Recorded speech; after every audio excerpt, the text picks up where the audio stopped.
ಖಾರ ಬಣ್ಣ ಮತ್ತು ರುಚಿ ಆಚಿ ಚಿಲ್ಲಿ ಪೌಡರ್ ಒತ್ತಾಯ ಮಾಡಿದಂತಹ ಆರೋಪ ಕೇಳಿಬರ್ತಾ ಇದೆ. ಪೊಲೀಸರಿಗೆ ಪತಿ ವಿರುದ್ಧ ಪತ್ನಿಯೊಬ್ಬರು ದೂರು ಕೊಟ್ಟಿದ್ದಾರೆ. ಕೇಂದ್ರ ವಿಭಾಗದ ಮಹಿಳಾ ಪೊಲೀಸ್ ಠಾಣೆಗೆ ಮಹಿಳೆಯೊಬ್ಬರು ದೂರು ಕೊಟ್ಟಿದ್ದಾರೆ. ಲೈಂಗಿಕವಾಗಿ ಗಂಡನೇ ದೌರ್ಜನ್ಯ ಎಸಗ್ತಾ ಇದ್ದಾನೆ ಅನ್ನುವಂತಹ ಒಂದು ಪ್ರಕರಣ ದಾಖಲಾಗಿದೆ. ಆರೋಪಿ ಮಂಜುನಾಥ್ ವಿರುದ್ಧ ಸಂತ್ರಸ್ತೆ ದೂರು ದಾಖಲು ಮಾಡಿದ್ದಾರೆ. ಮಂಜುನಾಥ್ ನನ್ನ ಮೂರನೇ ಮದುವೆಯಾಗಿದ್ರು ಮಹಿಳೆ. ಮಂಜುನಾಥ್ ಏನಿದ್ದಾನೆ ಆತನನ್ನ ಮೂರನೇ ಮದುವೆಯಾಗಿದ್ರು. ಮದುವೆಯಾದ ಮೂರು ತಿಂಗಳಿಗೆ ಕಿರಾತಕ ಪತಿ ಕಿರುಕುಳ ಕೊಟ್ಟಿದ್ದಾನೆ. ಅವಾಚ್ಯವಾಗಿ ಬೈದು ಕಿರುಕುಳ ಕೊಟ್ಟಿದ್ದಾನೆ ಪಾಪಿ ಪತಿ. ಎಲೆಕ್ಟ್ರಾನಿಕ್ ಸಿಟಿ ಖಾಸಗಿ ಕಚೇರಿಯಲ್ಲಿ ದಂಪತಿಗಳು ಕೆಲಸ ಮಾಡ್ತಾ ಇದ್ರು. ತನ್ನ ಎರಡನೇ ಗಂಡನ ಜೊತೆಯಲ್ಲಿ ಇದ್ದಾಗ ಪ್ರಪೋಸ್ ಮಾಡಿದ್ದ ಮಂಜುನಾಥ್. ಎರಡನೇ ಗಂಡನಿಗೆ ಡೈವರ್ಸ್ ಕೊಟ್ಟಿದ್ರು ಸಂತ್ರಸ್ತೆ. ಡೈವರ್ಸ್ ಕೊಟ್ಟ ಬಳಿಕ ಮಂಜುನಾಥ್ ಜೊತೆಯಲ್ಲಿ ಮದುವೆ ಮಾಡಿಕೊಂಡಿದ್ರು. ಮಂಜುನಾಥ್ ಜೊತೆಗೆ ಮದುವೆ ಮಾಡಿಕೊಂಡ ಬಳಿಕ ಪತಿ ವಿಚಿತ್ರವಾಗಿ ಲೈಂಗಿಕ ಕ್ರಿಯೆಗೆ ಒತ್ತಾಯ ಮಾಡ್ತಾ ಇದ್ದಾನೆ, ಲೈಂಗಿಕವಾಗಿ ದೌರ್ಜನ್ಯ ಕೊಡ್ತಾ ಇದ್ದಾನೆ ಅಂತ ಪತ್ನಿಯೇ ಗಂಭೀರವಾಗಿ ಆರೋಪ ಮಾಡಿದ್ದಾರೆ. ಜೊತೆಗೆ ಪತ್ನಿಯೇ ಈಗ ಮಂಜುನಾಥ್ ಜೊತೆಗೆ ಆತನ ಜೊತೆಗೆ ಬಾಳೋದಕ್ಕಾಗಲ್ಲ ಅಂತ ಪ್ರಕರಣ ದಾಖಲು ಮಾಡಿದ್ದಾರೆ. ಇನ್ನು ಆರೋಪಿ ಮಂಜುನಾಥ್ನ ವಿರುದ್ಧ ಪ್ರಕರಣ ದಾಖಲಾಗಿದೆ. ಪ್ರಕರಣ ದಾಖಲು ಮಾಡಿಕೊಂಡಿರುವಂತಹ ಪೊಲೀಸ್ ಅಧಿಕಾರಿಗಳು ಈಗ ತನಿಖೆಗೂ ಕೂಡ ಮುಂದಾಗ್ತಾ ಇದ್ದಾರೆ. ಇನ್ನು ಈ ನಡುವೆ ಡೈವರ್ಸ್ ಕೊಟ್ಟಂತಹ ಹೆಂಡತಿ ಈಗಾಗಲೇ ಇಬ್ಬರಿಗೆ ಡೈವರ್ಸ್ ಕೊಟ್ಟು ಮಂಜುನಾಥ್ನ ಜೊತೆಗೆ ಮದುವೆ ಮಾಡಿಕೊಂಡಿದ್ರು. ಆದರೆ ಮಂಜುನಾಥ್ ಈಗ ಕಿರುಕುಳ ಕೊಡ್ತಾ ಇದ್ದಾನೆ ಅಂತ ಪತ್ನಿ ಗಂಭೀರವಾಗಿ ಆರೋಪ ಮಾಡಿದ್ದಾರೆ. ಇನ್ನು ಸಂತ್ರಸ್ತೆ ತನ್ನ ಪತಿಯ ವಿರುದ್ಧ ಗಂಭೀರವಾಗಿ ಆರೋಪ ಮಾಡಿದ ಬಳಿಕ ಪೊಲೀಸರು ಆಕೆಯ ಹೇಳಿಕೆಯನ್ನ ಆಧರಿಸಿ ಪ್ರಕರಣ ದಾಖಲು ಮಾಡಿಕೊಂಡಿದ್ದಾರೆ. ಮದುವೆಯಾದ ಕೇವಲ 3 ತಿಂಗಳಲ್ಲಿ ಈ ಕಿರಾತಕ ಪತಿ ಕಿರುಕುಳ ಕೊಟ್ಟಿದ್ದಾನೆ ಅನ್ನೋ ಮಾಹಿತಿಗಳು ಲಭ್ಯವಾಗ್ತಾ ಇದೆ. ಅವಾಚ್ಯವಾಗಿ ಬೈಯೋದು, ಜೊತೆಗೆ ಹಲ್ಲೆ ಮಾಡುವಂತಹ ಘಟನೆಗಳು, ಈ ರೀತಿ ಸಾಕಷ್ಟು ಕಿರುಕುಳ ಕೊಟ್ಟಿದ್ದಾನೆ ಅಂತ ಪತ್ನಿ ಈಗ ಪೊಲೀಸ್ ಠಾಣೆ ಮೆಟ್ಟಿಲೇರಿದ್ದಾರೆ. ಎಲೆಕ್ಟ್ರಾನಿಕ್ ಸಿಟಿ ಖಾಸಗಿ ಕಚೇರಿಯಲ್ಲಿ ದಂಪತಿಗಳು ಕೆಲಸ ಮಾಡ್ತಾ ಇದ್ರು ಒಟ್ಟಿಗೆ. ಆದರೆ ಪತಿರಾಯ ಪತ್ನಿಗೆ ಲೈಂಗಿಕವಾಗಿ ಕಿರುಕುಳ ಕೊಡ್ತಾ ಇದ್ದಾನೆ ಅಂತ ಗಂಭೀರವಾಗಿ ಆರೋಪ ಮಾಡಿದ್ದಾರೆ. ಎರಡನೇ ಗಂಡನ ಜೊತೆಯಲ್ಲಿ ಇದ್ದಾಗ ಪ್ರಪೋಸ್ ಮಾಡಿದ್ರು ಮಂಜುನಾಥ್. ಹಾಗಾಗಿ ಎರಡನೇ ಗಂಡನಿಗೆ ಡೈವೋರ್ಸ್ ನೀಡಿ ಸಂತ್ರಸ್ತೆ ಮಂಜುನಾಥ್ನನ್ನ ಮದುವೆ ಮಾಡಿಕೊಂಡಿದ್ರು. ಈ ಬಗ್ಗೆ ಮತ್ತಷ್ಟು ಮಾಹಿತಿ ಕೊಡ್ತಾರೆ ಪ್ರತಿನಿಧಿ ಸಂತೋಷ್ ಪಟೇಲ್. ಫೋನ್ ಸಂಪರ್ಕದಲ್ಲಿ ಜಾಯ್ನ್ ಆಗಿದ್ದಾರೆ. ಸಂತೋಷ್ ಪಟೇಲ್, ಗಂಡನ ವಿರುದ್ಧ ಹೆಂಡತಿಯೇ ಪ್ರಕರಣ ದಾಖಲು ಮಾಡಿದಂತಹ ಘಟನೆ ಸಂಭವಿಸಿದೆ, ಅದು ಕೂಡ ಲೈಂಗಿಕ ಕಿರುಕುಳ ವಿಚಾರಕ್ಕೆ ಸಂಬಂಧಪಟ್ಟಂತೆ. ಏನಿದು ಪ್ರಕರಣ, ಈ ಬಗ್ಗೆ ಮತ್ತಷ್ಟು ಮಾಹಿತಿ ಕೊಡೋದಾದ್ರೆ?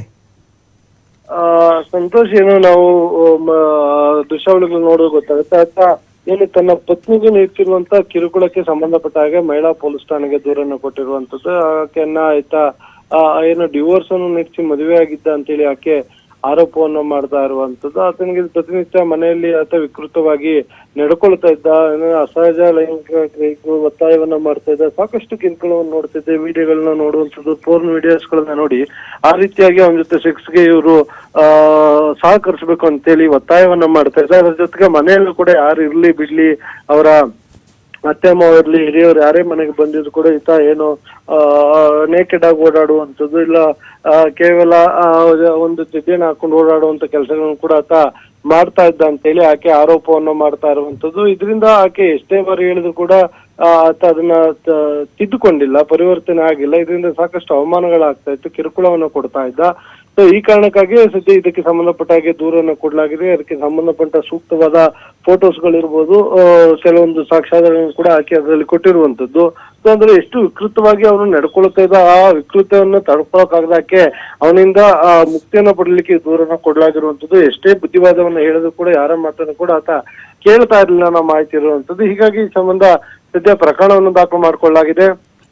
ಇಬ್ರು ಕೂಡ ಒಳ್ಳೆಯ ಕೆಲಸದಲ್ಲಿ ಇದ್ರು, ಖಾಸಗಿ ಕಂಪನಿಯಲ್ಲಿ ಕೆಲಸವನ್ನ ಮಾಡ್ತಿದ್ರು. ಅಲ್ಲಿ ಪರಿಚಯವಾಗಿ ಕೂಡ ಇವರು ಒಬ್ಬರನ್ನೊಬ್ರು ಒಪ್ಕೊಂಡು ಪ್ರೀತಿ ಮಾಡಿ ಮದುವೆಯನ್ನ ಮಾಡಿದ್ರು ಅನ್ನೋ ಮಾಹಿತಿಗಳು ಕೂಡ ಇರುವಂತದ್ದು. ಮದುವೆ ನಂತರ ಈತನ ಅಸಲಿ ಮುಖ ಬಯಲಾಗಿರುವಂತದ್ದು. ಹೀಗಾಗಿ ಸದ್ಯ ಈ ಬಗ್ಗೆ ದೂರನ್ನು ಕೊಟ್ಟಿದ್ದಾರೆ. ಪೊಲೀಸರು ಪ್ರಕರಣವನ್ನು ಕೂಡ ದಾಖಲು ಮಾಡ್ಕೊಂಡಿದ್ದಾರೆ. ಪೊಲೀಸರ ತನಿಖೆಯಲ್ಲಿ ಸತ್ಯಾಸತ್ಯತೆ ಹೊರಬರುತ್ತೆ. ಬಳಿಕ ಪೊಲೀಸರು ಯಾರು ತಪ್ಪಿತಸ್ಥರಿದ್ದಾರೆ ಆತನ ವಿರುದ್ಧ ಸೂಕ್ತ ಕ್ರಮವನ್ನು ಕೂಡ ಕೈಗೊಳ್ತೀವಿ ಅಂತ ಮಾಹಿತಿಯನ್ನು ನೀಡಿರುವಂತದ್ದು. ಸಂತೋಷ್, ಧನ್ಯವಾದಗಳು ಸಂತೋಷ್ ನಿಮ್ಮೆಲ್ಲ ಮಾಹಿತಿಗೆ.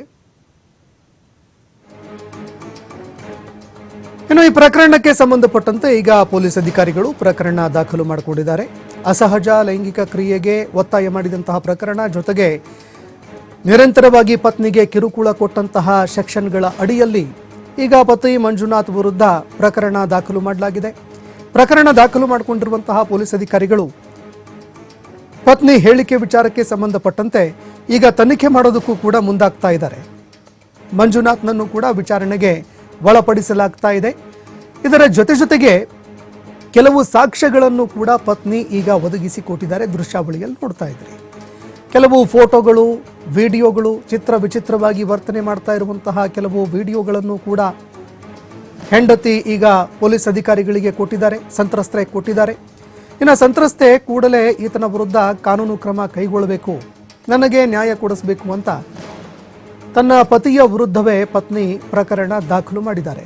ಇನ್ನು ಪ್ರಕರಣ ದಾಖಲು ಮಾಡಿಕೊಂಡಿರೋ ಪೊಲೀಸ್ ಅಧಿಕಾರಿಗಳು ಈ ಪ್ರಕರಣಕ್ಕೆ ಸಂಬಂಧಪಟ್ಟಂತೆ ತನಿಖೆ ಮುಂದುವರಿಸಿದ್ದಾರೆ. ಸಾಕ್ಷ್ಯಾಧಾರಗಳನ್ನು ಏನೇನು ಕೊಟ್ಟಿದ್ದಾರೆ ಸಂತ್ರಸ್ತೆ, ಆ ಸಾಕ್ಷ್ಯಾಧಾರಗಳನ್ನು ಪರಿಶೀಲನೆ ಮಾಡುವಂತಹ ಕೆಲಸಕ್ಕೂ ಕೂಡ ಮುಂದಾಗ್ತಾ ಇದ್ದಾರೆ. ಅದರಲ್ಲಿ ಈ ವಿಡಿಯೋ ಕೂಡ ಒಂದು. ದೃಶ್ಯಾವಳಿಯಲ್ಲಿ ನೋಡ್ತಾ ಇದ್ದೀರಿ ಯಾವ ರೀತಿಯಾಗಿ ಡಾನ್ಸ್ ಮಾಡ್ತಾ ಇದ್ದಾರೆ ಅನ್ನುವಂಥದ್ದನ್ನು. ಈ ರೀತಿ ಹಲವಾರು ಕೆಲವು ಸಾಕ್ಷ್ಯಾಧಾರಗಳನ್ನು ಕೂಡ ಕೊಟ್ಟಿದ್ದಾರೆ. ಇದರ ಮೇಲೆ ಪೊಲೀಸ್ ಅಧಿಕಾರಿಗಳು ಯಾವ ರೀತಿಯಾಗಿ ಕ್ರಮ ಕೈಗೊಳ್ಳುತ್ತಾರೆ ಅನ್ನುವಂಥದ್ದನ್ನು ಕಾದು ನೋಡಬೇಕಾಗುತ್ತೆ.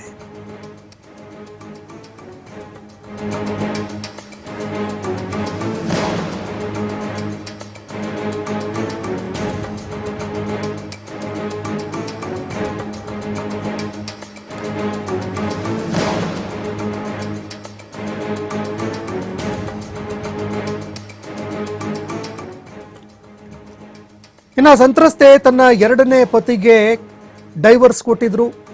ಮಂಜುನಾಥ್ ಎಂಬಾತನ ಜೊತೆಗೆ ಮದುವೆಯಾಗಿದ್ರು. ಅಂದರೆ ಸಂತ್ರಸ್ತೆ ಏನಿದ್ದಾರೆ ಅವರಿಗೆ ಇದು ಮೂರನೇ ಮದುವೆ. ಆದರೆ ಮೂರನೇ ಮದುವೆಯಲ್ಲಿ ಸಂತ್ರಸ್ತೆ ಮತ್ತೆ ಎಡವಿದ್ದಾರೆ. ಇನ್ನು ಪತಿ ಚಿತ್ರ ವಿಚಿತ್ರವಾಗಿ ವರ್ತನೆ ಮಾಡ್ತಾ ಇದ್ರು, ಅಸಹಜವಾಗಿ ಲೈಂಗಿಕತೆಗೆ ನಿರಂತರವಾಗಿ ಒತ್ತಾಯ ಮಾಡ್ತಾ ಇದ್ರು, ಜೊತೆಗೆ ನಿರಂತರವಾಗಿ ಕಿರುಕುಳ ಕೂಡ ಕೊಡ್ತಾ ಇದ್ರು ಅನ್ನುವಂತಹ ಆರೋಪ ಕೇಳಿಬರ್ತಾ ಇದೆ. ಇದಕ್ಕೆ ಸಂಬಂಧಪಟ್ಟಂತೆ ಕುಟುಂಬಸ್ಥರ ಮುಂದೆ ಈ ವಿಚಾರವನ್ನ ಹೇಳಿದ್ರು ಕೂಡ ಕುಟುಂಬಸ್ಥರು ಎಷ್ಟೇ ಬುದ್ಧಿವಾದ ಹೇಳೋದಕ್ಕೆ ಪ್ರಯತ್ನ ಪಟ್ಟರು ಮಂಜುನಾಥ್ ಎಂಬ ಆರೋಪಿ ತಿದ್ದುಕೊಳ್ಳೇ ಇಲ್ಲ. ಹೀಗಾಗಿ ಈ ಪ್ರಕರಣಕ್ಕೆ ಸಂಬಂಧಪಟ್ಟಂತೆ ಕೊನೆಗೂ ಬೇಸತ್ತು ತನ್ನ ಗಂಡನ ವಿರುದ್ಧವೇ ಸಂತ್ರಸ್ತೆ ಈಗ ದೂರು ದಾಖಲು ಮಾಡಿದ್ದಾರೆ. ಮಂಜುನಾಥ್ ಎಂಬಾತನ ವಿರುದ್ಧ ಈಗ ಸಂತ್ರಸ್ತೆ ದೂರು ದಾಖಲು ಮಾಡಿದ್ದಾರೆ. ತನ್ನ ಗಂಡನ ವಿರುದ್ಧ ಕಾನೂನು ಕ್ರಮ ಕೈಗೊಳ್ಳುವಂತೆ ಪೊಲೀಸ್ ಅಧಿಕಾರಿಗಳಿಗೆ ಈಗ ಒಂದು FIR ಕೂಡ ದಾಖಲು ಮಾಡಿದ್ದಾರೆ. ಹೀಗಾಗಿ ಪ್ರಕರಣ ದಾಖಲು ಮಾಡಿಕೊಂಡಂತಹ ಪೊಲೀಸ್ ಅಧಿಕಾರಿಗಳು ಈಗ ಮಂಜುನಾಥನ ವಿರುದ್ಧ ಕ್ರಮ ಕೈಗೊಳ್ಳುವುದಕ್ಕೆ ಮುಂದಾಗ್ತಾ ಇದ್ದಾರೆ. ಏನೆಲ್ಲ ಸಾಕ್ಷ್ಯಾಧಾರಗಳನ್ನು ಒದಗಿಸಿಕೊಟ್ಟಿದ್ದಾರೆ, ಏನೆಲ್ಲ ಸ್ಟೇಟ್ಮೆಂಟ್ ಕೊಟ್ಟಿದ್ದಾರೆ, ಇದಕ್ಕೆ ಸಂಬಂಧಪಟ್ಟಂತೆ ಆರೋಪಿ ಮಂಜುನಾಥ್ನನ್ನ ವಿಚಾರಣೆಗೆ ಒಳಪಡಿಸಲಾಗ್ತಾ ಇದೆ. ಇನ್ನು ಏನೆಲ್ಲ ದಾಖಲೆಗಳನ್ನು ಕೊಟ್ಟಿದ್ದಾರೆ, ಏನೆಲ್ಲ ಒಂದು ಸಾಕ್ಷ್ಯಾಧಾರಗಳನ್ನು ಕೊಟ್ಟಿದ್ದಾರೆ, ಆ ವಿಚಾರಕ್ಕೆ ಸಂಬಂಧಪಟ್ಟಂತೆ ಮಂಜುನಾಥ್ನನ್ನ ಈಗ ಪೊಲೀಸ್ ಅಧಿಕಾರಿಗಳು ವಿಚಾರಣೆಗೆ ಒಳಪಡಿಸ್ತಾ ಇದ್ದಾರೆ. ಒಂದು ವೇಳೆ ಆರೋಪ ಸಾಬೀತಾಗಿದ್ದೇ ಆದರೆ ಆಗ ಮಂಜುನಾಥ್ನ ವಿರುದ್ಧ ಕ್ರಮ ಕೈಗೊಳ್ಳುವ ಸಾಧ್ಯತೆ ಇದೆ. ಯಾಕಂದ್ರೆ ಕಿರುಕುಳ ಕೊಟ್ಟಿದ್ದಾರೆ, ದೌರ್ಜನ್ಯ ಎಸಗಿದ್ದಾರೆ, ಜೊತೆಗೆ